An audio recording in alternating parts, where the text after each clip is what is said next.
ओम श्री सीतारामचंद्राभ्यां नमः। श्रीमद् वाल्मीकि रामायण अयोध्या कांडम सप्तविंशः सर्गः यानी सर्ग 27। इस सर्ग में सीता की श्रीराम से अपने को भी साथ ले चलने के लिए प्रार्थना।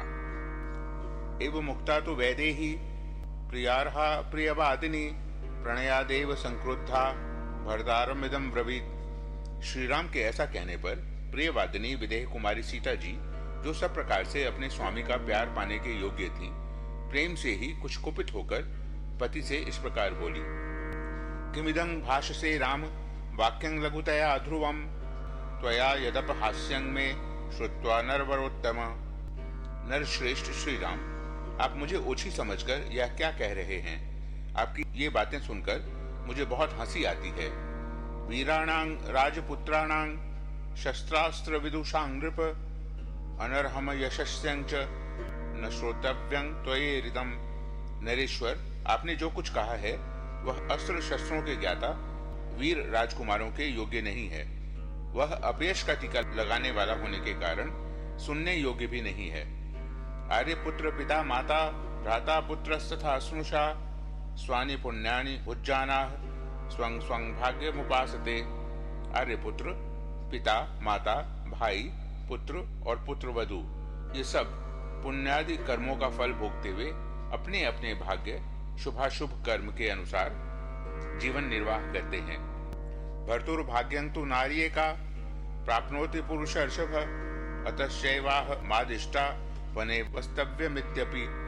पुरुष प्रवर केवल पत्नी ही अपने पति के भाग्य का अनुसरण करती है, अतः आपके साथ ही मुझे भी वन में रहने की आज्ञा मिल गई है। न पिता नात्मजो वात्मा न माता न सखी जनः यह प्रत्यच नारीणां पतिरेको गतिः सदा।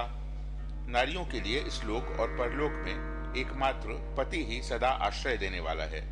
पिता, पुत्र, माता, सखियां तथा अपना यह शरीर भी उसका सच्चा सहायक नहीं है। यदि त्वं प्रस्थितो दुर्गं वनमद्वैव राघव अग्रतस्ते गमिष्यामि मृद्रन्ति कुशकंटकान। रघुनंदन, यदि आप आज ही दुर्गम वन की ओर प्रस्थान कर रहे हैं तो मैं रास्ते के कुश और कांटों को कुचलती हुई आपके आगे आगे चलूंगी।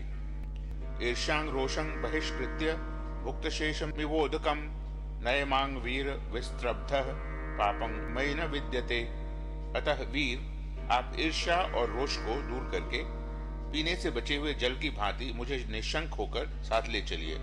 मुझ में ऐसा कोई पाप अपराध नहीं है जिसके कारण आप मुझे यहाँ त्याग दें। प्रासादाग्रे विमानैर्वा वैहाय सगतेन वा सर्वावस्था गताः भर्तुः पादच्छाया विशिष्यते। ऊंचे ऊंचे महलों में रहना, विमानों पर चढ़कर घूमना अथवा अणिमा आदि स्थितियों के द्वारा आकाश में विचरना, इन सब की अपेक्षा स्त्री के लिए सभी अवस्थाओं में पति के चरणों की छाया में रहना विशेष महत्व रखता है। अनुशिष्टास्मि मात्रा च पित्रा च विविधाश्रयम् नास्मि संप्रति वक्तव्या वर्तितव्यं यथा मया।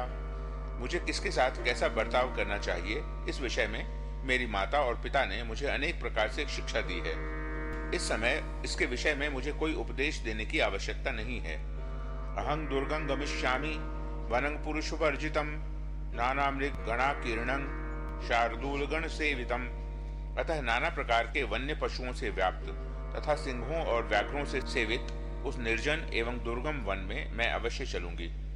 सुखं वने निवत्स्यामि यथैव भवने पितुः अचिंतयन्ति त्रिलोकां चिंतयन्ति पतिव्रतम। मैं तो जैसे अपने पिता के घर में रहती थी उसी प्रकार उस वन में भी सुखपूर्वक निवास करूंगी। वहां तीनों लोगों के ऐश्वर्य को कुछ ना समझती हुई मैं सदा पतिव्रत धर्म का चिंतन करती हुई आपकी सेवा में लगी रहूंगी।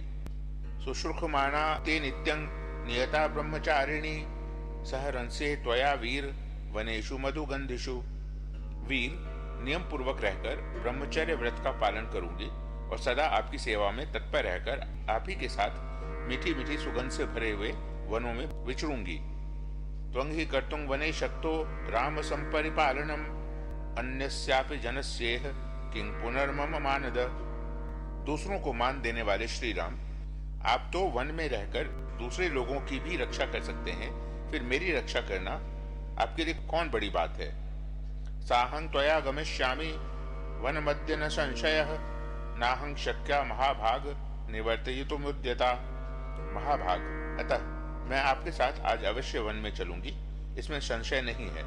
मैं हर तरह चलने को तैयार हूँ, मुझे किसी तरह भी रोका नहीं जा सकता। फल मूलाशना नित्यं भविष्यामि न संशयः, न ते दुख करिष्यामि निवसन्ति त्वया सदा।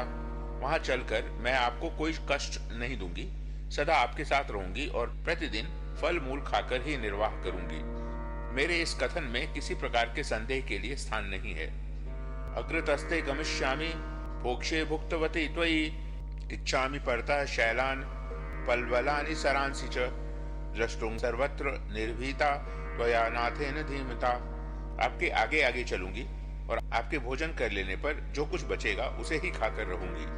प्रभु, मेरी बड़ी इच्छा है कि मैं आप बुद्धिमान प्राणनाथ के साथ निर्भय हो वन में सर्वत्र घूमकर पर्वतों, छोटे छोटे तालाबों और सरोवरों को देखूं।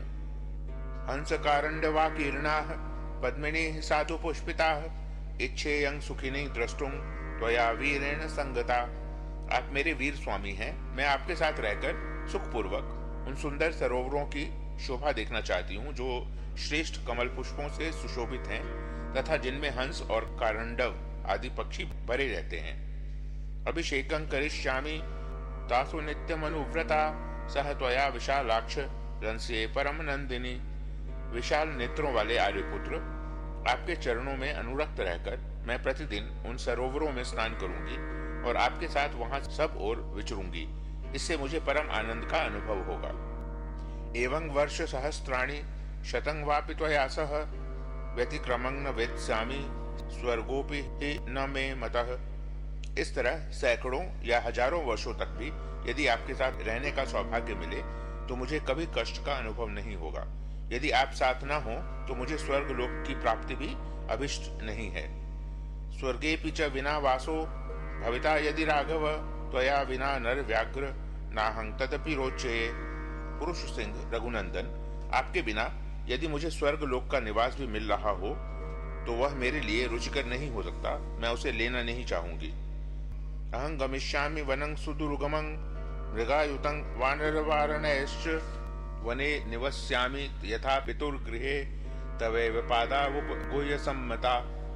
प्राणनाथ, अतः उस अत्यंत दुर्गम वन में जहाँ सहस्त्रों मृग, वानर और हाथी निवास करते हैं, मैं अवश्य चलूंगी और आपके ही चरणों की सेवा में रहकर आपके अनुकूल चलती हुई उस वन में उसी तरह सुख से रहूंगी जैसे पिता के घर में रहा करती थी।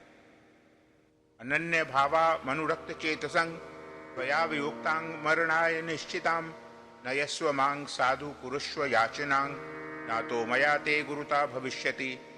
मेरे हृदय का संपूर्ण प्रेम एकमात्र आपको ही अर्पित है, आपके सिवा और कहीं मेरा मन नहीं जाता।